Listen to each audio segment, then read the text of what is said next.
This recording will cover part 2 of chapter 3 in your textbook. If you haven't listened to part 1 yet, go ahead and do that first. But we're talking about opportunities for parent involvement in the special education process.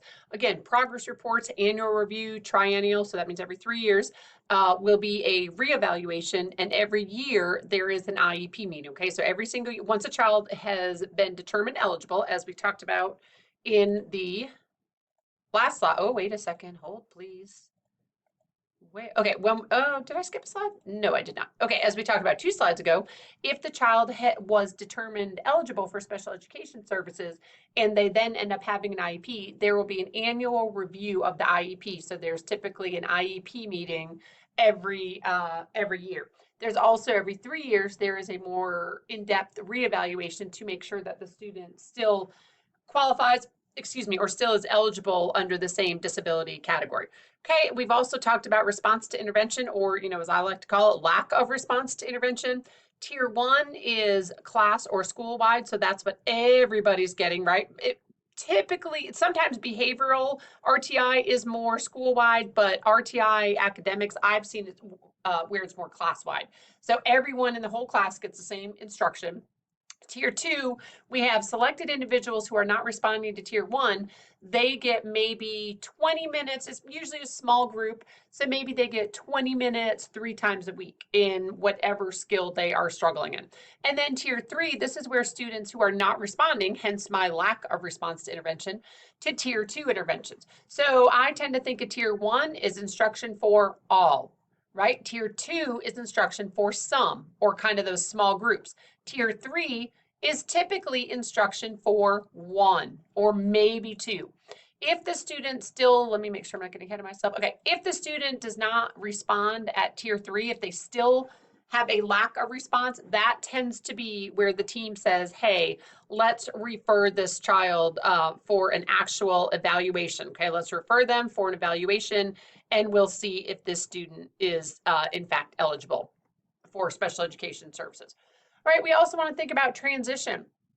Again, what does, especially those of you who are working with our older students, what does transition from high school, what does that mean for your child? Okay, so we want to think about any and all efforts to prepare a student for leaving for leaving school. So you want to make sure you're looking at, those of you who are working with our older students, post-secondary and or vocational education, integrated employment, continuing and or adult ed, whatever, independent living, whatever that student might need to be successful once they transition out of high school. So some trends, kind of some unfortunate trends, these are not trends that are happy-go-lucky. Trends in post-school outcomes, many students with high incidence disabilities don't graduate or participate in any type of post-secondary options. Students with disabilities tend to earn less over time. And some of our students, maybe some of our students with intellectual disabilities, stuff like that, they might have limited independence and social satisfaction. For students with disabilities, many remain single and may live with their parents. I know that Clemson, College of Charleston, USC, Coastal, and I want to say Winthrop, they all have programs for students, college age students with intellectual disabilities, and some of the more high, the more severe of the high incidence disabilities, I guess. When I was at Clemson, I worked with, it's called Clemson Life, LIFE, Learning is for Everyone. And it was a fabulous program. We worked on, they lived in dorms or apartments. They had an RA, but they were more independent than living with their parents. And there's nothing wrong with living with their parents, but to try to give these college age students the same experiences that their peers are getting, there have to be these programs. And I would love to start one at Francis Marion, but it hasn't started yet. But that's on my list over the next couple of years. But if you're in one of those areas, you might want to look at some of those colleges. And it actually used to be an assignment for another class, and then I removed it. But you may want to look at some of those universities to especially if you're working with that age group, it would give you some options to talk to the parents about, or the families. Okay. So again, we want to think about expanding the transition focus beyond just employment. Okay, well, what else might these individuals need to be happy and to be successful and to be have a higher quality of life. Okay, so this would be three domains in which measures indicate physical and material well-being, performance of adult roles, and personal fulfillment.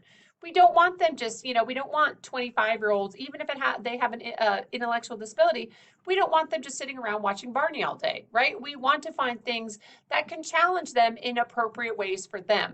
We want to make sure that their physical and mental health is taken care of. Food, clothing, and lodging, those are kind of those basic needs. Financial security, right? If they live with their parents, what's going to happen to them when their parents are no longer with them? And how can we make sure these students, these individuals, are staying safe from harm?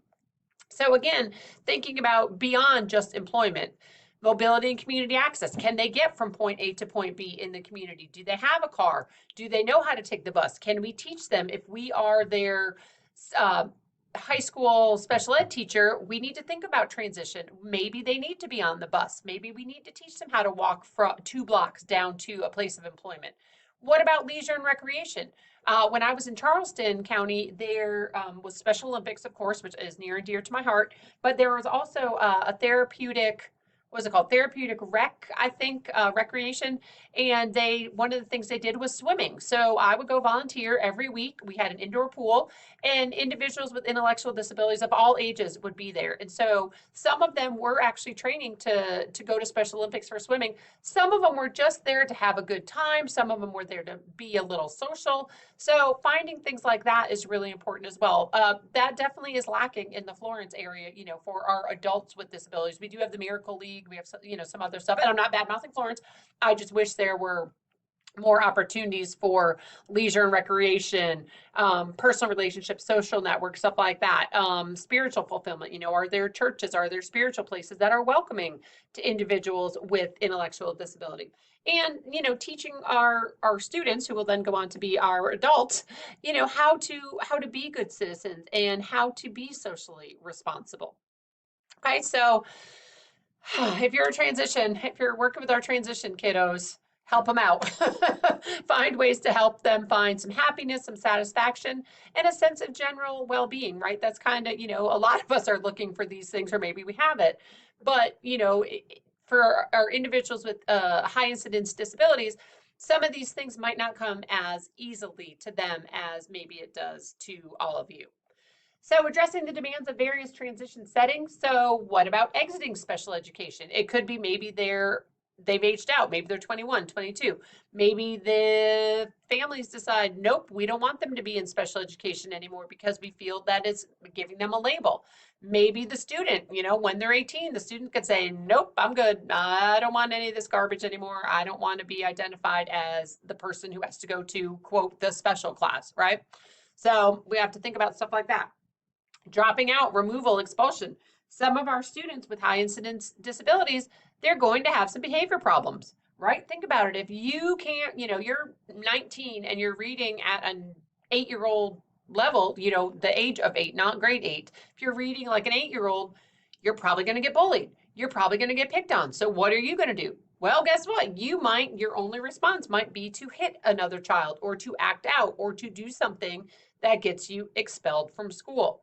So there's a lot going on, for our kiddos with high incidence disabilities, especially as they get older, right? High school, post-secondary. What does that mean for this particular student? The world of work. Well, we have to provide some training for our older students so that they can be successful at work. In Florence, we do have something called, I have to get the name right. Oh, I'm totally not going to get the name right. Project Lead the Way, Lead the Search. I can't remember, but there are 2 different programs here in Florence, and I only know about it because one of my friends just became the director of one of the programs.